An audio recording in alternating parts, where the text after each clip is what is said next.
Msanii Matonya afikishwa mahakamani kwa tuhuma za ubakaji nchini Kenya. Msanii wa muziki kutoka Tanzania Seif Shaban Ramadhani maarufu kama Matonya amefikishwa katika mahakama ya Shanzu Law Court iliyopo Mombasa kikabiliwa na shtaka la ubakaji. Akizungumza mbele ya hakimu mkuu Robinson Ondieki, mshtakiwa huyo mwenye umri wa miaka 43 alikana shtaka hilo. Kwa mujibu wa ofisi ya mkurugenzi wa mashtaka ya umma, Office of the Director of Public Prosecution, mahakama ilielezwa kuwa tukio hilo linadaiwa kutokea Aprili tarehe 7 mwaka 2026 katika eneo la Nyali Sub-County ndani ya nyumba ya kupangisha. Upande wa mshtakiwa ulidai kuwa mshtakiwa alifanya kitendo hicho kinyume cha sheria dhidi ya mwanamke mtu mzima.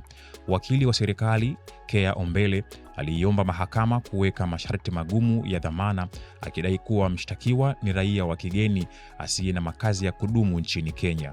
Hivyo kuna hatari ya kutoroka kabla ya kesi kuweza kukamilika. Hata hivyo, mahakama ilimpa mshtakiwa dhamana ya shilingi za Kenya 500,000 kwa mdhamini mmoja wa raia wa Kenya. Aidha, aliamriwa kuwasilisha hati yake ya kusafiria ya Tanzania na kuzuiwa kuondoka nchini bila kibali cha mahakama hadi kesi yake itakaposikilizwa na kuamuliwa.